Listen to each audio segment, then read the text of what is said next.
माधोली हवेली से लौटने के बाद मोहन चाचा और राजू को लगा था कि सब खत्म हो गया, पर वो तो बस एक खौफनाक शुरुआत थी। दोनों अपने गांव पहुंचते ही बिस्तर पकड़ चुके थे। शरीर तप रहा था और आंखों के सामने वही धुंधली हवेली घूम रही थी। बाहर सियार के रोने की आवाज, कमरे में टिक टिक करती घड़ी। मोहन चाचा और राजू एक ही कमरे में सो रहे हैं। नहीं नहीं बाबा, मुझे छोड़ दो, मुझे नहीं खेलना। चाचा बचाइए। राजू उठ बेटा, क्या हुआ? फिर वही सपना? वो खिड़की पर खड़ा था, वो बच्चा, उसके हाथ में मेरा खिलौना था जो मैं बचपन में खो दिया था। वो मुझे बुला रहा है। इस वक्त कौन होगा? रात के 2 बज रहे हैं। चाचा मत खोलना, देखिए दरवाजे के नीचे से काला धुआं अंदर आ रहा है। मेहमान, नींद नहीं आ रही क्या? हमने कहा था ना, जो हवेली आता है वो लौटकर फिर वहीं आता है। दरवाजा खोलो, हमें ठंड लग रही। हाय, चले जाओ यहां से, हम अब तुम्हारे मेहमान नहीं हैं, भाग जाओ। दरवाजे पर पीटने की आवाज और तेज हो जाती है। खिड़की के शीशे अचानक तड़क कर टूट जाते हैं। अगली सुबह गांव के लोगों की गपशप। सरपंच और गांव का हकीम बैठे हैं। मोहन चाचा और राजू लड़खड़ाते हुए पहुंचते हैं।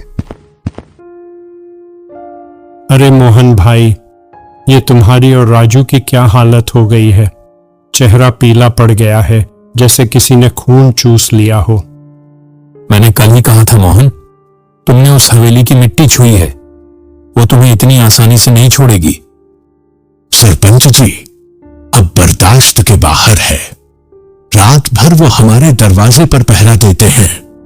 गांव के कुत्ते उन्हें देखकर रोते हैं, पर कोई उन्हें देख नहीं पाता। सरपंच जी, गांव में और भी लोग बीमार हो रहे हैं क्या? कल रात मैंने देखा, वो साया सिर्फ हमारे घर नहीं, पूरे गांव की गलियों में घूम रहा था। बेटा, ये बीमारी दवा की नहीं है, ये छलावा है। वो अपना कुनबा बढ़ा रहे हैं। अगर इन्हें रोका नहीं गया तो ये हवेली पूरे गांव को लील जाएगी। हमें ओझा बाबा को बुलाना ही होगा। वो पुराने खंडहरों के जानकार हैं, उनके बिना हम उस हवेली का तिलस्म नहीं तोड़ पाएंगे।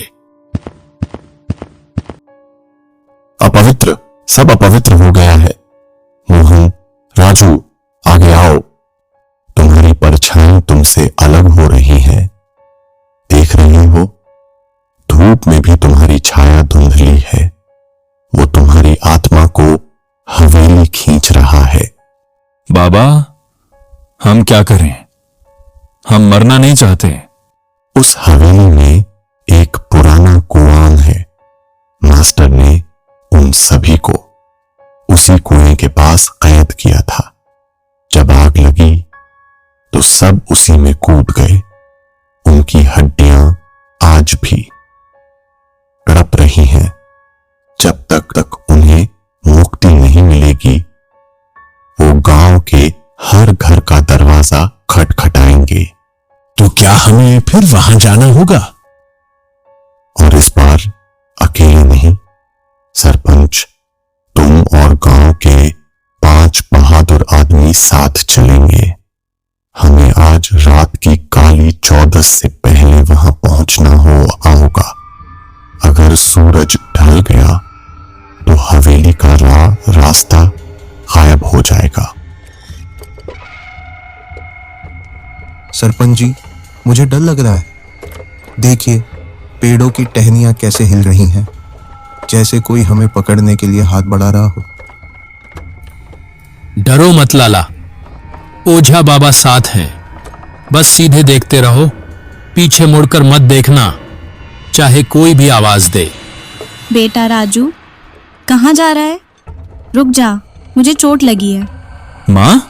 चाचा, माँ की आवाज, वो पीछे झाड़ियों में है।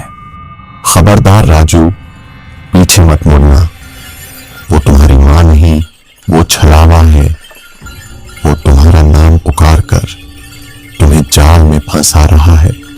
अचानक बैलगाड़ी रुक जाती है। बैल जोर जोर से टकराने लगते हैं। बैल आगे नहीं बढ़ रहे, जैसे सामने कोई दीवार खड़ी हो। सामने का नजारा देख सबके रोंगटे खड़े हो गए। हवेली का मुख्य द्वार खुद ब खुद खुला था और उस पर बैठा था। आ गए मेहमान। इस बार कोई वापस नहीं जाएगा, मास्टर जी इंतजार कर रहे हैं। इतना बोलते ही वो हवामय लूप हो गया। हवेली का द्वार खुला था जैसे किसी ने नरक का मुंह खोल दिया हो। 6 आदमी मोहन चाचा, राजू, सरपंच, लाला, रामू काका और हकीम सभी अंदर घुसे। फर्श पर पड़ी टूटी शीशियों पर पैरों की चरमराहट, ऊपर छत से पानी की टपटप, दीवारों पर पुरानी तस्वीरें जिनमें आंखें जीवित लग रही थीं।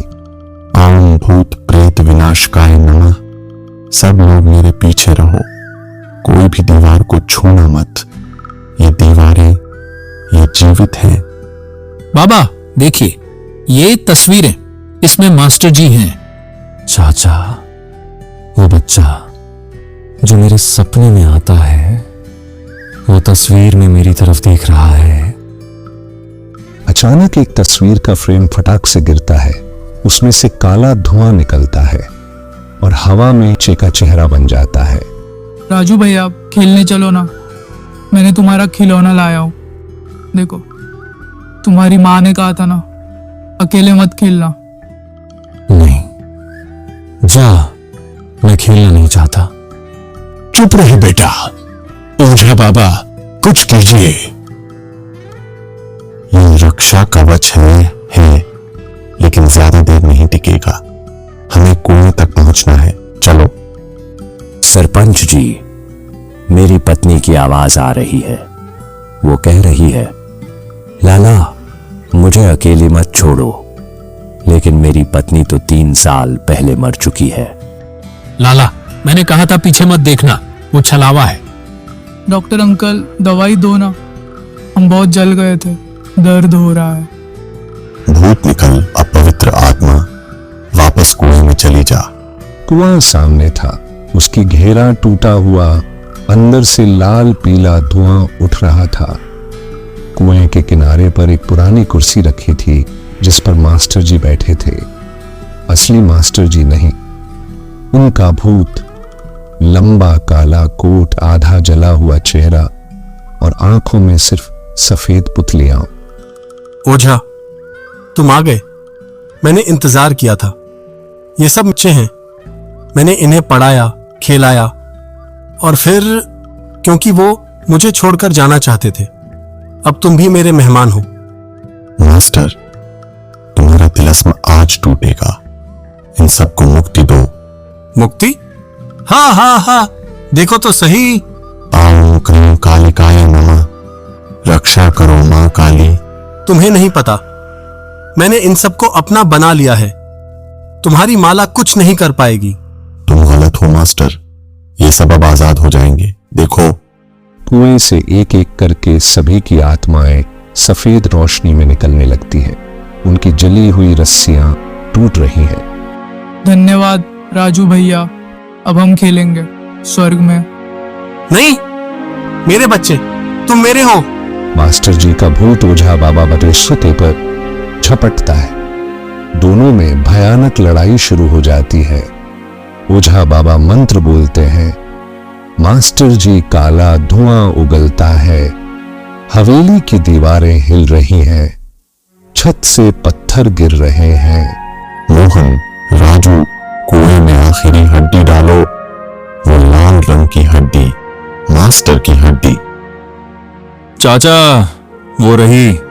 मोहन चाचा और राजू मिलकर कुएं में लाल हड्डी फेंकते हैं। जैसे ही हड्डी गिरती है, मास्टर जी का भूत चीखता हुआ कुएं में खिंच जाता है। मैं वापस आऊंगा मेहमान, मैं हमेशा वापस। हवेली का साया टूट गया था, लेकिन ओझा बाबा के चेहरे पर मुस्कान नहीं थी। उन्होंने कहा, सिर्फ शुरुआत थी। मास्टर की आत्मा कुएं में कैद हो गई है, लेकिन वो कभी न कभी बाहर आएगी। अब गांव को हर अमावस्या को पूजा करनी होगी, वरना वरना क्या बाबा? वरना हवेली फिर जागेगी और इस बार पूरे गांव को अपने साथ ले जाएगी